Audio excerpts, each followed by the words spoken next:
Welcome to Screencast 14, an introduction to HiperDispatch, and I'm Martin Packer from IBM. So what is HiperDispatch? It's actually a new way of managing access to physical engines or processors, but it's not that new.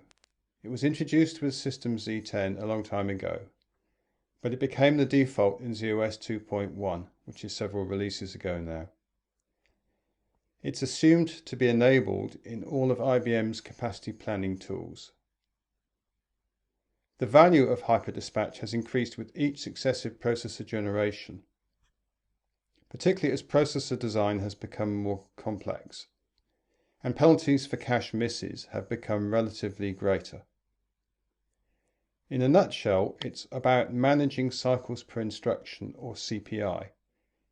CPI is a metric we will talk about a little bit later in this presentation. I think you have to understand though that CPI is not a single number. It's a number that can vary based on the instruction mix and also how busy the machine is and a bunch of other things. But it's a very useful metric nonetheless. So this is a basic introduction. There's lots of detail omitted. So what was the picture before HiperDispatch? Well, this slide attempts to explain it. So we have here an LPAR consisting of 4 logical processors. The weight of the LPAR is 180.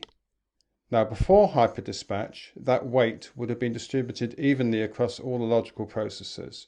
So that would be 45 for each of the 4 logical processors. At the same time, in simple terms, there would have been a single work queue directing work at all 4 logical processors, which is what the arrows are trying to depict in the diagram. So this is the case before HiperDispatch. Now here's the case with HiperDispatch.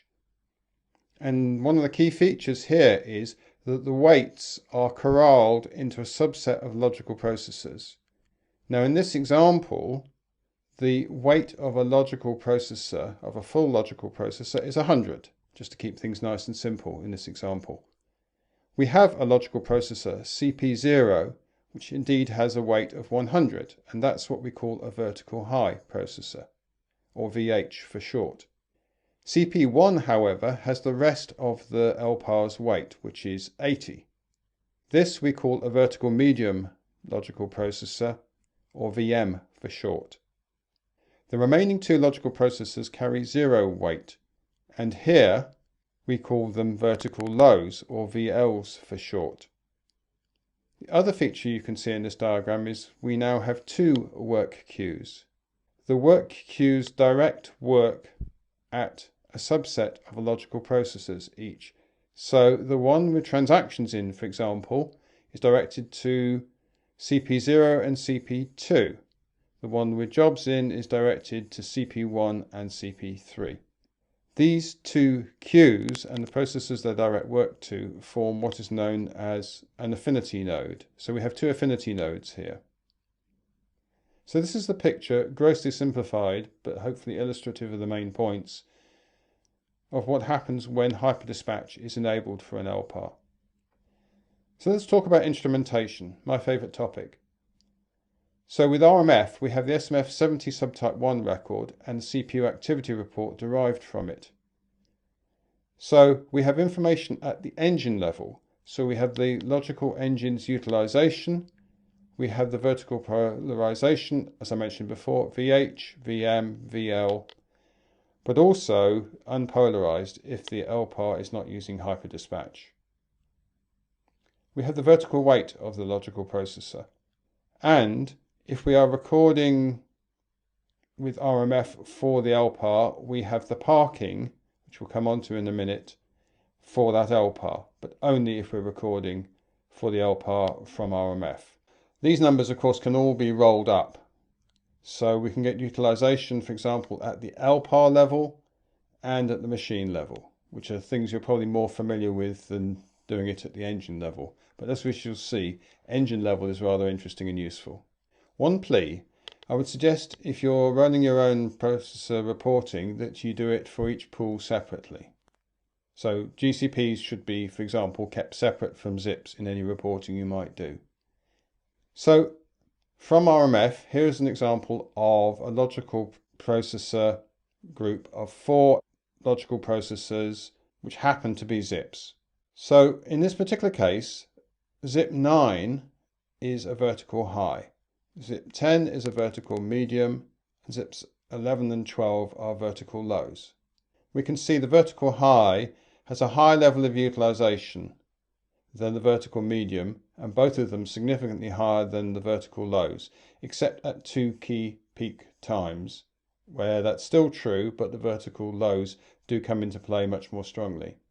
This is taken from a 24-hour period, and there are obviously events that happen at the end of the morning shift and at the beginning of the evening shift that lead to significant zip work, which leads to the utilization of all 4 logical engines increasing. I briefly mentioned parking. Well, what that means is if you are parked is that work is not directed to you. So what proportion of the time are you parked? Well, that is going to be 0 for vertical mediums and vertical highs, but for vertical lows, that can be significant. Now, in this particular case, taken from the same set of data as the previous slide, zip 12 is parked pretty much all the time, except at those 2 spikes. Vertical low number 11 is parked for much of the time, but not quite as much as zip 12. So parking behavior you can observe if you have the SMF70 subtype 1s cut by RMF in the LPAR, but not for other LPARs. There is, in addition to the RMF support, other SMF support. So SMF113 is recorded at the engine level, and from it you can derive such useful things as cycles per instruction, which we'll come to in a minute, and cache hits and misses at each level in the cache hierarchy, which is a bit beyond the scope of this introduction, and equally penalty cycles for each cache miss. Additionally, there is SMF99 subtype 14, which is relatively rarely recorded. That gives you the home location in the machine for each logical processor. So which chip it's in, which cluster or node, depending on processor generation it's in, and which drawer. Be careful about this one, because it's only for vertical highs that it's guaranteed that the logical processor will be dispatched on its home processor.